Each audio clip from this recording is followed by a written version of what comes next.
cette nouvelle vidéo YouTube de Sauce qui peut, une émission, une interview où on pose des questions et des sauces piquantes à l'intérieur. Notre invité du mois, c'est Ethan Fauvel. Salut Ethan, comment ça va? Écoute, ça va très bien. Ça va. Pas trop stressé par l'exercice? Si, on va voir. Jusque-là, j'étais de l'autre côté, on va voir comment ça se passe maintenant. Voilà, je tiens à préciser pour ceux qui ne le savent peut-être pas encore que Ethan fait partie de l'équipe technique de Sauce qui peut et c'est en plus lui qui fait tous les montages incroyables que vous avez depuis le début. Donc n'hésitez pas à mettre un petit commentaire pour les montages. Il fera le montage de cette vidéo aussi. Ouais, je vais devoir me monter du coup. Tu vois, il va devoir se monter.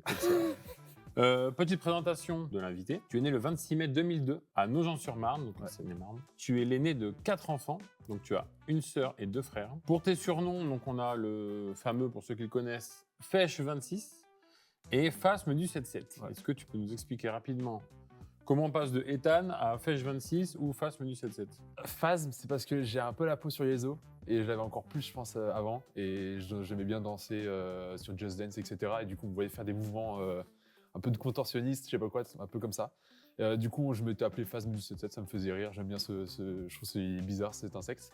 Et alors, Fèche26, je m'ennuyais en cours de physique. Pour être très rapide, ça utilise la formule topologique de la molécule de l'éthane, en gros. Dedans, il y a ça dedans. Par rapport à ton prénom. C'est ça, par rapport à mon prénom, etc. Okay. Donc. Ok, tu es célibataire, tu es un passionné de musique, voire selon ta mère, un addict de musique, surtout de country, et que tu as découvert en regardant le dessin animé Cars quand tu étais petit. Ouais. Donc tu es fan du groupe Rascal Flatts, et surtout de son leader Gary LeVox. Ouais. Donc c'est eux qui ont fait la musique principalement dans le film Cars 1. C'est ça.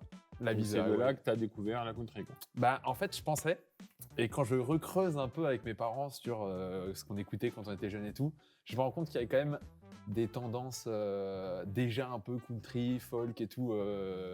On a été un peu éduqués là-dedans, on a un peu grandi là-dedans. Et en effet, Cars, ça a été vraiment le boom, on va dire, qui a changé la chose. Mais... Ok. Quand je vous dis qu'il est fan de country, c'est fan de country. Parce qu'il y a des gens, ils disent dans la vie, je suis fan de rock, j'aime le métal. Là, quand je vous dis qu'il est fan, on en reparlera peut-être un peu après. Ta destination de rêve, bah, c'est la ville de la country, c'est Nashville. C'est juste en dessous, là. C'est Nashville. Donc, tu es aussi un batteur. Ouais. Tu joues à l'église de l'Abri depuis que tu as 12 ans. Tu es passionné des jeux vidéo et tu en as fait ton métier. Donc, l'univers des jeux vidéo, tu en as fait ton métier. Tu nous as confié que tu avais confiance en toi, mais que par moment, parfois, pas du tout. Ouais. Comment tu jongles avec ça dans la vie, cette prise de confiance, ce manque de confiance en soi? Je ne saurais même pas expliquer parce que c'est même pas une question où il y a des jours sans et il y a des jours avec. C'est une question de j'ai une confiance de fou et à un moment donné, plus de confiance, peur de qu'est-ce qui pourrait se passer, etc.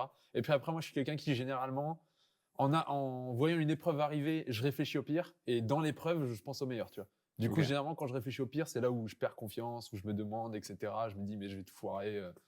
Truc comme ça, basique. Hein. Je te rappelle le principe de l'émission, je pense que tu le connais, tu fais le montage depuis quelques mois déjà. Mais raconte-moi, en fait. Alors, raconte-moi. Est-ce que tu connais l'échelle de Scoville? Mais qu'est-ce que c'est que l'échelle de Scoville, c'est quoi? L'échelle de Scoville, c'est ce qui va mesurer la piquance du piment. Donc ici, nous avons 6 sauces pimentées. La première qui est à 1500 sur l'échelle de Scoville et la dernière qui est à 1 million. Okay. Pour donner une idée à peu près aux gens, le harissa, qui pique quand même pour beaucoup de monde, on est à peu près à 35 000. Ouais. Donc là, on va jusqu'à 1 million. Moi, la harissa, ça pique. Légèrement. La harissa, ça pique pour toi? Donc là, normalement, ça va piquer. Donc il y a 6 sauces, 6 nuggets. Avant chaque question, on prend une nugget pimentée. Ouais. On mange un nugget, je pose la question, on a une discussion. Voilà. L'idée, c'est pas de se moquer ni rien. Je mange aussi les nuggets comme toi pimentés. Carrément. Donc on va se brûler la bouche tous les deux. Si jamais c'est trop chaud, c'est trop piquant, il y a ce qu'il faut pour éteindre un peu le feu. Ouais. Donc tu as du miel à ta disposition, de la crème chantilly, du lait, du yaourt, du pain de mie, etc. Ouais. Donc il y a un peu tout ce qu'il faut pour éteindre un peu le feu. Nickel. Est-ce qu'on est bon? C'est juste parti. C'est parti. Donc on commence avec la sauce numéro 1. Donc la sauce est gouache, je te laisse te servir. Ouais. Elle est à 1500 sur l'échelle de Scoville. Donc on commence doucement, c'est plus une mise en bouche qu'autre chose. Donc je te laisse doser. Il faut secouer, ça va tomber vraiment goutte à goutte. Ah oui, ok. Parce que j'étais en mode, ça va goûter. Non, tu peux y aller. Je commence doucement parce que de toute façon, je vois qu'il y en a beaucoup et je suis prêt à attaquer, mais du coup, je commence doucement. Vas-y. Donc moi, mes nuggets sont déjà saucés pour un gain de temps, mais regardez bien, hop. On est parti? On est parti.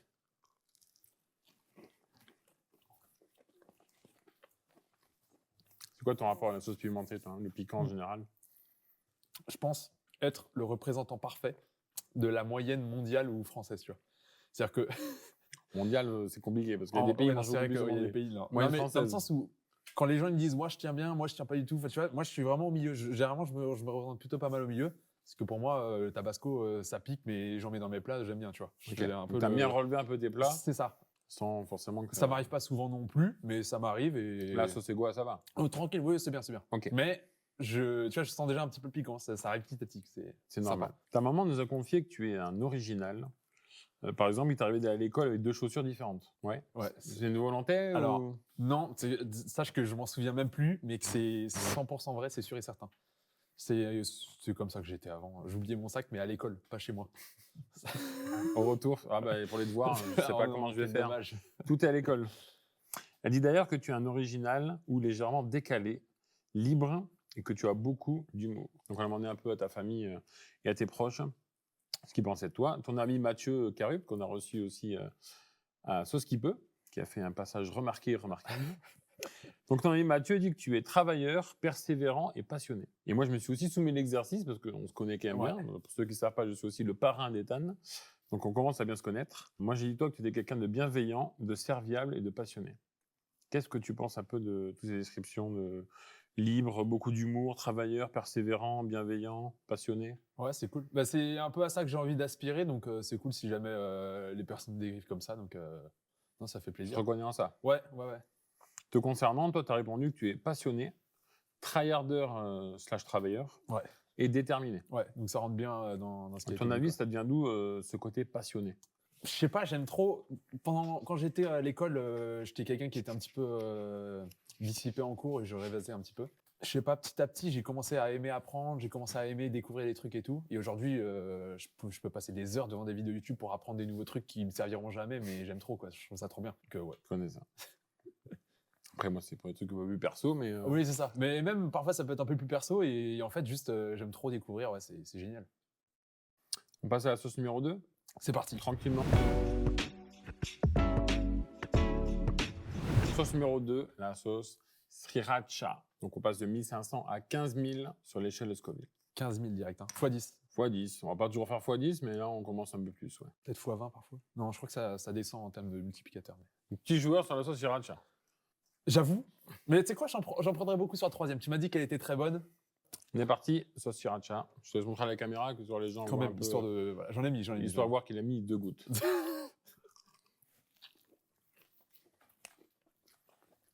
Une anecdote de ta naissance. Quand tu es né, tu as mis 2 minutes 45 avant de respirer. Ouais. Là, ça va être la même, ça va être la même chose de là maintenant. Là, c'est avant de Vous êtes retrouver prêts ton palais. Ce qui est assez long. Ouais. Tes parents t'en ont parlé un peu, non? Ouais. Je crois que j'avais le cordon ombilical enroulé, je sais pas, un truc comme ça. Ouais. Du coup, bah, le fait que j'ai réussi à survivre, à respirer, c'était quand même un début de miracle en fait. Ouais. Donc ça m'a jamais trop choqué parce que je l'ai appris assez tard, je pense. En tout cas, je l'ai percuté assez tard. Du coup, j'étais juste en mode bah c'est trop bien, c'est génial. Fort en apnée, quoi. C'est ça. Et pourtant maintenant, je suis pas fort en apnée, mais en tout cas, voilà. Bah tu me diras, je suis asthmatique, peut-être ça vient de là. Ah. À creuser. Et la sage-femme aurait dit apparemment que tu avais la peau très sèche. Donc dès la naissance, Ouais. ton souci de peau, C'est je sais pas ça. si on en parlait vite fait, mais tu as un problème de peau sèche. Exactement. Je sors de 9 mois dans du liquide quand même. Et si je sors et que j'ai la peau sèche, c'est quelque chose, tu vois. C'est clair. Et aujourd'hui, j'ai encore la peau super sèche, mais j'y mets pas les plus grands soins pour régler ça, mais ouais. Ça viendra. Oui, si, ça viendra. Donc tu as grandi entre Le Perreux, Champigny et Grèce-Herminvilliers, où tu habites encore aujourd'hui chez tes parents. Ouais. Tes parents, ils ont construit donc une maison à Gretz, une maison en ossature bois par eux-mêmes. Est-ce que tu peux nous raconter un peu les souvenirs que tu as de cette construction? Quel âge tu avais? Un de mes souvenirs les plus marquants, c'est quand il fallait se doucher en hiver. Parce que du coup, on a grandi. Pas grandi parce que c'était un an et demi. Mais du coup, on a dormi dans une caravane, on vivait dans une caravane. Dans le terrain pendant la C'est construction. ça, Là. exactement. Donc on avait une sorte de petite véranda en toile, enfin ça bloquait pas du tout le froid ou le chaud ou quoi que ce soit. Et on se douchait dans le bac qu'on utilisait pour la vaisselle. C'est juste, tu prenais ta douche dans le bac, donc en fait il faisait super froid, c'était catastrophique.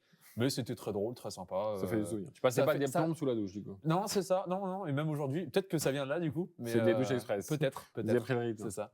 Mais non, c'était des bons moments, des bons souvenirs et Depuis ce petit, un souvenir assez proche avec la famille, même si en soi, j'en ai pas beaucoup en tête. Mm. Mais c'était aussi des. Enfin, en tout cas, j'en garde un bon moment, pas un mauvais. On passait à la sauce. Numéro 3, la sauce. C'est parti, je te laisse. Pareil, saucer. Donc l'indienne, on est à 60 000 sur l'échelle de Scoville. La tu vois, la lettre, elle est encore un peu dans ma bouche. Là. Ouais, c'est normal. Mais c'est OK. OK pour l'instant. On va y aller par le dessus. Ouais. Je parle au monteur, tu mettras une petite musique d'attente, Oh là là. ascenseur.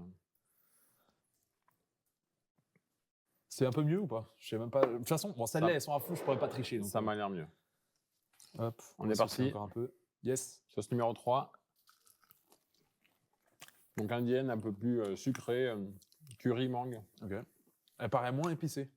Elle est plus épicée, mais le côté sucré. Ok, alors peut-être. Non, il retient ce qu'il vient de dire, elle est plus épicée. Carrément. Ok. Donc tu as grandi dans une famille chrétienne qui a un cœur pour servir Dieu. Raconte-nous comment ça a éveillé ta propre foi de vivre dans une famille chrétienne.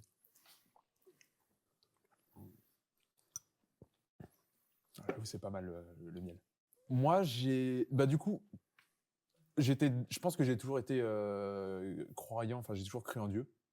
Parce que j'ai grandi dans une famille chrétienne. Et je pense qu'ils m'ont bien éduqué sur qui c'était, sur toutes ces valeurs qu'il a. Et donc, du coup, rapidement, moi, c'était pas trop compliqué d'y croire en soi. Parce que ma famille, et même la famille du côté de ma mère, de mon père, etc., sont croyants. Donc, en fait, c'était, on va dire, plutôt simple. Donc, tu as toujours été engagé dans la vie de l'Église. Ouais. Et tu t'es fait baptiser en juin 2018. C'était ça. Tu avais alors 16 ans. Ouais. Qu'est-ce qui t'a décidé de te faire baptiser? Ouais. Comment on passe de « je suis croyant » à « je me fais baptiser » ? Moi, c'est drôle parce que je voulais me faire baptiser, c'était sûr et certain, mais il me manquait un truc. Et ce truc-là, c'était pas du côté de Jésus ou quoi, c'était plutôt de moi côté ma compréhension. Et il y avait un truc qui me bloquait. Et c'était pas que un truc qui me bloquait dans ma croyance ou quoi, mais juste, il y avait un truc qui me bloquait. Et j'étais un peu, j'étais pas têtu, mais j'étais un peu dans cette espérance de trouver un truc, un déclic. Un truc où tu te dis, ouah, en fait, c'est ça, et tout change, tu vois. Mais les choses n'arrivent pas forcément dans des déclics d'un coup, tu vois. Ça peut arriver sur le long terme, etc. Et au final, en fait, c'est arrivé sur un déclic où je me suis rendu compte que les actions que je veux faire, les chemins que je veux prendre pour plaire à Dieu, en fait, parce que c'est mon objectif, parce que je fais des conneries et tout, et j'ai envie de régler ça, j'ai envie d'arrêter ça. Pendant longtemps, je voulais faire pour lui. La solution, c'est de le faire avec lui. En fait, il est là pour nous aider, il est avec nous. Et ce déclic-là a fait que j'avais un peu plus compris quelle était ma relation avec Dieu. Et du coup, c'est là où je me suis dit, c'est bon, je suis prêt. Ça y est, je suis prêt enfin à en tout cas à le montrer et à l'affirmer. C'est ça, et à l'affirmer, ouais. Bon, on continue, sauce numéro 4. Ouais.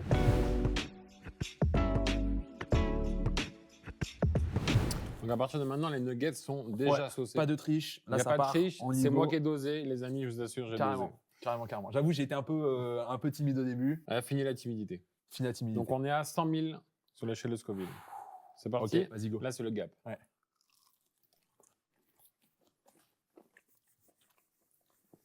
Ah ouais. Ok. Ok. On y go. Après ton bac S, tu as fait une école de marketing comme business dans le e-sport et les jeux vidéo. Ouais. Et aujourd'hui, tu es chef de projet événementiel, régisseur et animateur e-sport. Ouais. Est-ce que tu peux expliquer un peu aux gens en quoi consiste ton métier? C'est le meilleur métier du monde.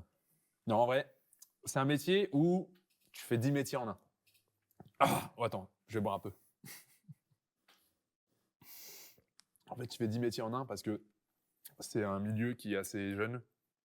Et je suis régisseur, mais du coup, je suis aussi monteur vidéo, je suis graphiste, je suis animateur, je suis réal, je suis plein de trucs différents. Et tout ça dans le milieu du jeu vidéo. Et je trouve ça incroyable parce que j'aime beaucoup ce milieu. Et encore plus dans la compétition de jeux vidéo, parce que c'est un truc que j'aime encore plus que le jeu vidéo en lui-même. On organise des événements. Et moi, je suis le régisseur de ces événements, en gros. Ok, donc des événements qui font des tournois d'e-sport. C'est ça, des compétitions de jeux vidéo. Compétitions de jeux vidéo. On a des joueurs pros, des gens qui tout ce qui est l'installation. C'est ça, exactement. Voilà, tout ce qui est régie, gérer tout ça, quoi. Exactement. Qu'est-ce que tu peux donner comme conseil à des jeunes qui rêvent de travailler dans l'univers des jeux vidéo? C'est un conseil que j'ai donné quand j'étais dans mon école, il n'y a pas si longtemps que ça, parce que j'ai fait une conférence pour les jeunes de mon école. Donc eux, c'est vraiment des personnes qui ont envie de... Oh putain, c'est hardcore. En fait, je fais genre depuis le début, mais c'est une catastrophe. Oh la vache, faut tapisser. Mais ouais, mon conseil principal, ce serait comment dire, d'y aller. D'y aller et pas d'y aller en mode, ok, je veux faire dans ce milieu, c'est, ok, je veux faire des choses. Moi, quand j'étais même pas encore dans ces études-là, j'organisais mes propres événements. Je voulais organiser mon propre tournoi, je commentais mon propre tournoi, je réalisais mon propre tournoi, j'animais mon propre tournoi. Oui, t'étais déjà Je sur Twitch, communiquais mon etc. propre tournoi, c'est ça. En fait, Twitch, je l'ai commencé quand j'étais à l'école, mais en tout cas, les tournois, j'ai commencé déjà avant. Et en fait, c'est un milieu qui est très dans le comment dire, dans le relationnel. C'est pas avec un bon CV que tu vas arriver dedans, même si ça peut t'aider, très clairement. Mais ce sera plus du relationnel, en fait, je connais un tel, etc. On a fait un événement ensemble, ça s'est bien passé. Et si jamais tu arrives à une expérience que tu t'es fait toi-même, derrière, t'es propulsé. Et moi, Oui, tout ce que j'ai fait aujourd'hui, tu arrives à montrer ce que tu sais faire et tout, exactement. remarquer après. Tu montres aussi que t'es un acharné, que tu fais ça, que tu vis pour ça. Et en fait, derrière, ça marche bien, quoi. Je pense que tout ce qui m'arrive aujourd'hui en termes d'e-sport et de jeux vidéo, etc., c'est grâce à tous ces trucs que j'ai fait chez moi dans ma chambre en me disant j'aime bien faire ça, je suis à fond, on va tenter, quoi. Comment est-ce que tu gères, toi, la dépendance aux écrans de manière générale? Je l'ai très mal géré pendant un moment, pendant le Covid notamment, où du coup, forcément, tu te mets à beaucoup être sur les jeux vidéo. Déjà, pour moi, la dépendance aux écrans, je vais plus parler des jeux vidéo parce que c'est un truc qui me concerne plus, mais en soi, je pense que les écrans, ça peut marcher pareil. Généralement, c'est pas la cause, c'est la conséquence. C'est parce que il y a des choses dans ta vie réelle qui te plaisent pas, qui te vont pas forcément. Du coup, tu vas en fait trouver un refuge dans le jeu vidéo. En soi, si jamais tous tes problèmes dans la vraie vie sont réglés, t'as plus de raison d'être dépendant et t'as plus de raison de jouer aux jeux vidéo de manière comment dire, addictive, on va dire. Donc moi, pendant un moment, pendant le Covid, je me suis dit, c'est quoi, pour enlever mon temps d'écran, je vais juste travailler à la place. Donc je me retrouvais à faire du 10 heures de taf par jour. Et en fait, je n'avais plus le temps de jouer parce que je faisais que taffer, en devenir un peu maladif. Et T'as remplacé ce temps de jeu pour autre chose, quoi. c'est ça. Et parfois, je remplaçais ce temps de jeu par des organisations, d'événements, par exemple des projets, donc je taffais, mais c'était un peu lié aux jeux vidéo, donc ça me faisait plaisir, mais vraiment, j'étais vraiment dans un travail acharné. C'était une connerie parce que c'est la porte d'entrée vers vers le burn-out, vers les conneries. Enfin, tu vois, c'est débile de s'infliger une charge de travail pareille. Mais après, du coup, j'ai un peu plus compris comment moi je fonctionnais. Et en fait, aujourd'hui, c'est très très rare que je joue tout seul. Je joue que avec mon frère, qu'avec des potes. Et déjà, c'est un peu plus rare que je joue parce que je suis plusieurs travails, etc. Mais ouais, disons que avec le temps, ça a été. Et je pense que pour la plupart, faut juste laisser un peu de temps. Les personnes comprendront ou même découvriront en fait que voilà, à partir du moment où tu prends en main un peu ta vie, derrière, t'as plus trop de raison, quoi. Voilà. Passe à la sauce suivante. J'ai assez parlé pour que ça tapisse un peu. Ça va? Donc en fait, il faut que je parle beaucoup. Ça, t'as pas le temps d'accumuler la salive? Ouais, mais tu sais qu'en plus, vraiment, je tank. Hein. C'est que mon cerveau, il réfléchit pas à ce que je vais dire. Il réfléchit juste à parler des trucs parce que. On va passer à la sauce numéro 5.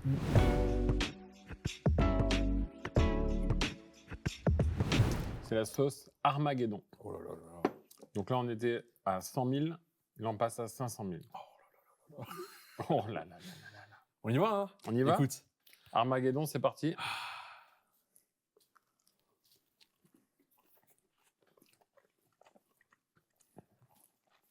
Je vais prendre un peu d'eau, même si je sais que c'est pas la meilleure truc. Mais ça va m'hydrater aussi un petit peu. Forcément, j'ai la peau sèche. Ouais, tu veux hydrater l'intérieur, ça marche pas. Ouais, si, justement. Je pense que c'est ma strat. De l'extérieur, la crème et tout, ça marche pas. On va juste hydrater de l'intérieur. Là, je suis en train de sécher ma peau de l'intérieur avec tout ça. Oui, hydrate-toi, je vais me tapisser la langue aussi. Parce que... Alors, pour les prochains qui feront, l'eau, ça sert à rien parce que là, j'ai déjà encore ça pique. Par contre, pendant, c'est un tapissement total. Oui, il faudrait que ce soit non-stop. Ah ouais, la vache. Mais c'est pas le cas. Donc, tu nous as dit que ton père était un exemple de vie pour toi. Est-ce que tu peux Carrément. nous expliquer ce que tu admires chez lui? Je suis pas un, je suis pas un bricoleur comme lui. Lui, il a littéralement construit ma maison. Je construis des trucs sur Minecraft ou en Lego, tu vois. On n'est pas sur le même niveau. Par contre, ça, c'est un petit peu la forme. Et tout ce qui est dans le fond, c'est un travail acharné. Il se dépense beaucoup, il aime beaucoup, il partage beaucoup. Il est toujours dans le... Oh la vache, oh la vache. C'est la chantilly, ça marche bien. Ah ouais. Ah oui, t'as raison. J'ai avec la bouche. Ouais, avale avec la bouche, c'est mieux. Ouais. Eh, c'est quelque chose, hein. Oh, la dernière, je la mangerai pas en entier, je pense. Hein. Oh, waouh. Mais comment tu fais? Parce que t'étais là ce matin. Ouais. Ah. Bah, je galère aussi. Hein.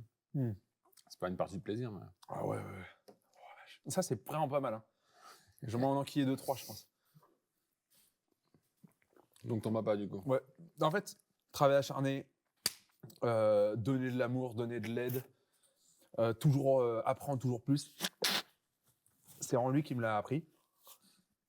Et même, c'est un exemple dans la joie, dans le pardon, dans plein de trucs. Plein de valeurs qu'aujourd'hui sont des valeurs très très importantes pour moi. Et c'est lui qui est le centre de tout ça et qui est le meilleur exemple pour la plupart. Donc en fait, voilà, c'est... Voilà. Ok. Tu nous as confié que la chose la plus difficile que tu as eu à faire, enfin une des choses en tout cas, c'est de Ouais. dire stop et de quitter le groupe de salsa dans lequel tu jouais. Exactement. Est-ce que tu peux nous expliquer comment Dieu t'a aidé à faire ce choix? Moi, du coup, j'aime trop faire plein de trucs. Et parfois, du coup, j'ai plus le temps pour moi. Mais genre vraiment plus le temps pour moi. Pendant le Covid, c'était la même chose. Je faisais que travailler, j'avais pas de temps pour moi. Et aujourd'hui encore, j'ai beaucoup plus de temps pour moi, mais pas encore comme je voudrais. Je vais enchaîner, hein, les mouchoirs, on y va. On a une boîte, elle est faite pour ça. C'est ça. On avait une boîte. Je sais même plus ce que c'était. Quand tu as quitté le groupe de salsa. Ah oui, voilà. Et en gros, je suis quelqu'un qui renoncer à quelque chose, c'est un échec, on va dire. J'ai plein de projets en tête, et si jamais je décide d'arrêter ce projet, pour moi, c'est un échec, tu vois. J'ai pas réussi. Et même si là, c'était pas des projets sur un court terme, mais c'était juste être engagé dans quelque chose, ça me faisait du mal d'arrêter, parce qu'en fait, c'est des choses que j'aimais faire, etc. Et en fait, arrêter juste parce que je voulais avoir du temps pour moi, je disais, mais en fait, non, j'ai du temps libre, je peux l'utiliser, tu vois. Et à un moment donné où non, il y a du temps libre, tu peux aussi le passer librement, ce temps. Donc du coup, j'ai pris cette décision, elle était assez compliquée. Et c'est dans ces moments où du coup, ça m'a aussi beaucoup fait re-questionner un petit peu l'intégrité que j'avais envers moi, quelles étaient mes valeurs, qu'est-ce que je voulais respecter, qu'est-ce que je voulais prendre comme temps, etc. Et donc, et Dieu m'a pas mal aidé là-dedans. Et aussi m'a pas mal aidé aussi à annoncer le fait que j'arrêtais, parce que j'ai notamment aussi arrêté les cours de batterie avec un prof que j'adorais et que j'aime toujours autant. Et c'est compliqué d'annoncer quand t'as ton prof préféré et il m'aimait aussi énormément bien. On était super fusionnels, et d'annoncer après 7 ans que voilà, j'ai arrêté tout de suite. Alors que honnêtement, si jamais j'avais juste annulé toutes les études et parti à la batterie, j'aurais pas été le meilleur batteur au monde, ça c'est impossible. Mais par contre, j'aurais pu en faire mon métier. Et donc je me suis dit, c'est aussi peut-être une déception de la part pour mon prof de batterie qui quand même peut-être il a mis un peu d'espoir en moi. Je sais pas, mais en tout cas, du coup, c'était une grosse épreuve. Et C'est un peu la peur de décevoir les gens aussi. ah ouais, alors ça, totalement. Totalement, ça c'est un truc très réel. Et aujourd'hui, je suis pas guéri de ça, mais je me guéris de ça. Mais avant, c'était une catastrophe. Et du coup, ça en devenait une phobie en fait. Mais j'avais pris sur moi, et Dieu m'avait pas mal aidé du coup à vraiment marquer le coup et arrêter. Et c'est une des premières grosses choses, gros investissements que j'ai arrêté de toute ma vie en fait. En tout cas, que j'ai en souvenir. Ouais. Tu nous as dit que tu as fait une promesse à Dieu. Ouais. Donc je te cite. Ma relation avec lui sera la chose la plus importante de ma vie. C'est ça. Comment tu peux décrire ta relation avec Dieu aujourd'hui? Elle est sur la pente montante. Et elle est pas encore là où je veux. Elle est bien. En vrai, je suis satisfait, mais je sais que c'est pas encore le niveau final et que c'est pas que je peux encore avoir une relation encore meilleure. Et pendant longtemps, j'étais un peu tiraillé parce que je suis vraiment un gros addict de country. Mais genre vraiment, c'est toute ma vie ce truc. Et On y revient. toutes mes économies en fait partent dedans, partent dans des voyages, partent dans des concerts, partent dans de la musique. Et à un moment donné, je m'étais quand même demandé, est-ce que c'est pas un mur qui me sépare de Dieu? Est-ce que c'est pas un truc qui m'éloigne un peu? Et au final, après pas mal de réflexions, et même je pense que Dieu m'a aussi un peu parlé dans toutes ces épreuves que j'ai eues. Et en fait, j'ai compris que ça pouvait être aussi un pont avec Dieu, et un moyen aussi d'avoir une belle relation avec Dieu. Et que en fait, c'est aussi une passion, et qu'il me l'a mis en moi. Et que en fait, aujourd'hui, je vis les plus beaux moments de ma vie grâce à ça et grâce à lui en fait. Donc ça m'a plutôt apaisé. Et aujourd'hui, ma relation, elle est, c'était l'objectif de 2024, c'était d'avoir une vraie belle relation avec Dieu, et de vraiment avoir être au top du top en fait, que ce soit vraiment incroyable. C'est pas là encore la promesse, tu vois, que j'ai faite, mais on y avance bien, et ça, du coup, ça me fait plaisir. Voilà, je me mets pas trop de pression non plus, et puis de toute façon, encore une fois, c'est avec lui et c'est pas pour lui, donc c'est un truc à se remémorer quand même. À se rappeler. Ouais, c'est ça. C'est pâteux la salive. C'est Juste avant la dernière sauce, on arrive déjà à la dernière. juste avant la dernière. Ouais, dis-moi. Pensez à partager cette vidéo. Regardez aussi les vidéos précédentes, les dernières interviews qu'on a déjà fait. Laissez un petit commentaire, même à Ethan, qui fait les montages de toutes ces vidéos. Donc, mettez-lui un commentaire sur le montage de cette vidéo, ça vous plaît, ou même sur les précédentes, ça lui fera plaisir. Partagez, likez, voilà, ça nous fait beaucoup de bien. Et on va passer à la dernière sauce.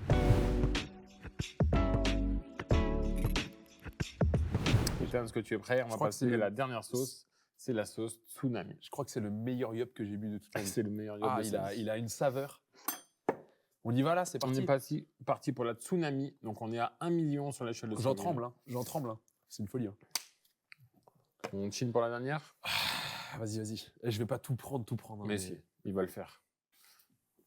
On se retrouve de l'autre côté. Allez, tu sais quoi? Non, j'ai pas tout pris. Pas un, ça va. Oh la vache. On est en train de le perdre. Ah ouais, en plus, ah ouais, non, j'ai fait une connerie. Oh non. Je me suis dit, au lieu de le faire dans le palais, je vais l'avaler dans la gorge. Pire idée. Celle-là, elle envoie. Deuxième.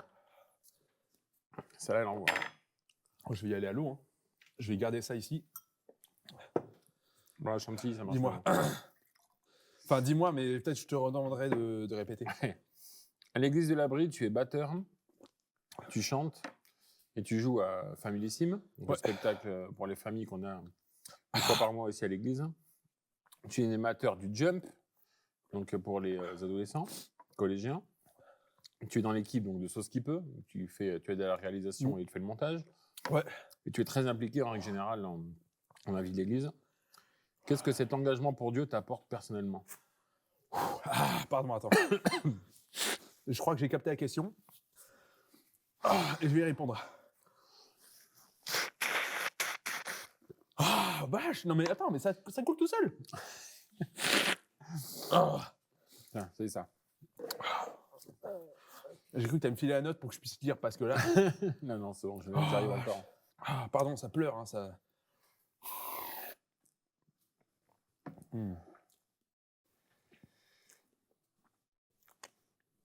Répète.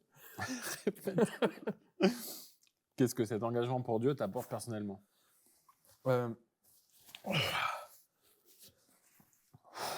C'est dur. Hein. Ah ouais. Mais je sais pas comment toi tu fais. Bah, c'est dur. T'en as mis autant que moi? Ah ouais.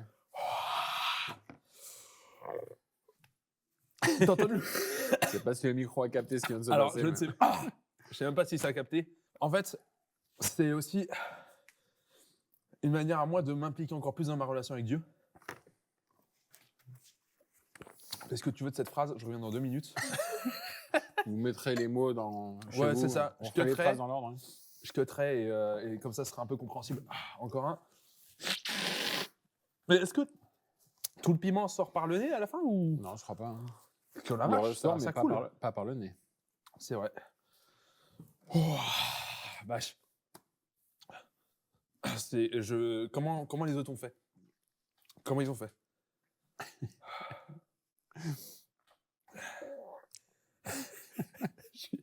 premier degré, je suis dans le mal de fou. Ok. Je crois que ça commence à aller mieux. Ok. J'ai. Ben, répète-moi juste la fin de la question. Personnellement Mm. Ah, tu as de la question. Qu'est-ce que cet engagement pour Dieu t'apporte personnellement? Yes. En fait, c'est une manière pour moi de m'engager encore plus et voir comment je peux aider et voir comment je peux servir la communauté et aussi servir du coup mon Dieu indirectement, enfin et même directement. C'est une super manière pour moi de grandir dans la foi et de pouvoir aider les autres aussi à grandir dans leur foi.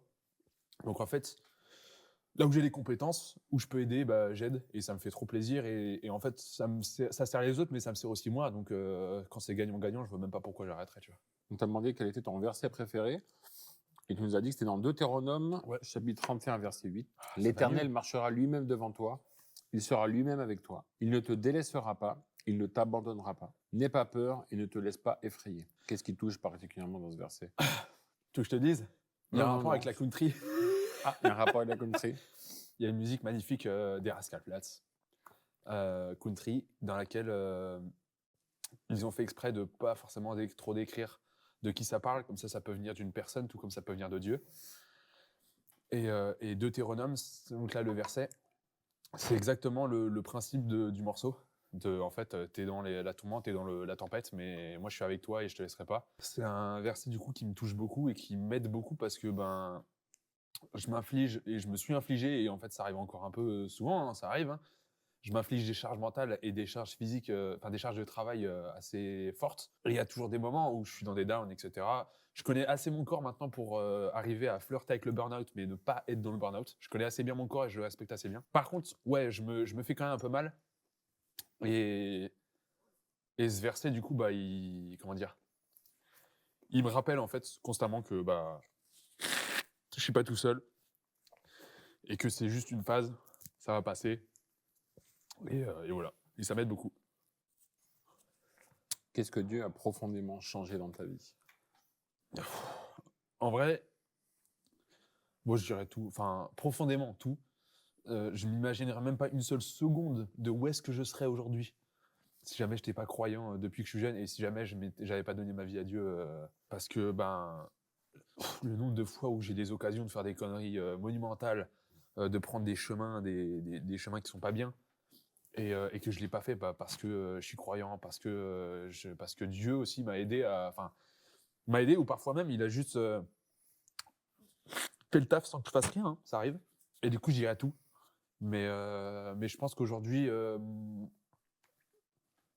mon pardon, c'est une chose qui a vraiment changé, je pense, grâce à Dieu, voilà, avec ma foi. Je dirais. Maïtan, bravo, t'as fini ton sauce qui peut. C'était une horreur. La dernière.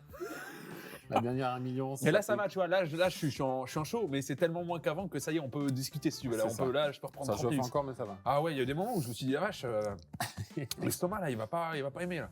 On t'a demandé juste, à ton entourage, encore une fois, quelques conseils qu'il pourrait donner. Donc, ta maman, qui nous dit une de tes plus grandes fans, te donne le conseil suivant, ne rentre jamais dans le cadre. Ouais. Conseil de Mathieu Carupt, continue d'être qui tu es, de croire en ce que tu crois. Et enfin, mon conseil, garde ta joie de vivre, ton humilité et ta foi. Mets toujours Dieu au centre de ta vie et tu ne le regretteras pas. Est-ce que c'est beau. Je suis d'accord avec ma mère sur le fait de rentrer dans le cadre. C'est ce que j'essaie de faire. Jamais rentrer dans le cadre. De jamais, du coup. Je parle du fait de rentrer dans le cadre, mais du coup, que je ne veux pas faire. J'aime beaucoup, que ce soit quand j'organise des compétitions, quand je fais du montage, quand je fais de la batterie, j'aime beaucoup faire des choses que soit personne n'a fait, soit qui ne sont pas inattendues. C'est ça. J'aime bien juste faire à ma manière et kiffer. C'est une manière de me faire kiffer aussi. Et ouais, c'est en effet, je toujours en dehors du cadre. J'aime bien, ça me fait assez rire. J'aime bien ça. Et c'est l'objectif, rester soi-même. J'aime bien, c'est gentil ce qu'ils m'ont dit. Pour finir, ça t'a donné un conseil. Ouais. Quel conseil tu donnerais à quelqu'un qui démarre dans la foi? Donc pour qui démarre dans la foi, hein. Pour les personnes qui démarrent dans la foi, en fait, vous faites ça. quand vous allez démarrer à la foi, vous servez quelqu'un, mais vous le faites aussi avec lui. Enfin, c'est la même idée que je parlais, c'est vraiment lancez-vous, mais vous n'êtes pas seul parce qu'il est avec vous. Dieu est avec vous en fait. Et il sera avec vous pour vous aider, pour quand vous avez des problèmes, quand vous n'êtes pas bien, etc. Et quand vous voulez aussi grandir dans votre foi, il sera avec vous en fait. Même si en fait la foi c'est croire en lui, il vous aidera. Donc voilà, c'est trop bien de se dire qu'on peut entamer quelque chose qui, en fait, on va être aidé par la personne qu'on essaye d'atteindre. Enfin, d'atteindre. Je ne sais pas comment expliquer, là j'ai tous mes mots qui se mélangent. Mais je pense que tu as à peu près compris. C'est normal. Très bien, mais écoute, merci Ethan. Merci à toi, c'était très drôle. Ouais, Maintenant c'est très drôle. Sur le moment, ça n'était pas. Merci à tous d'avoir regardé cette vidéo YouTube. Je vous dis au mois prochain pour une nouvelle interview. Et d'ici là, portez-vous bien.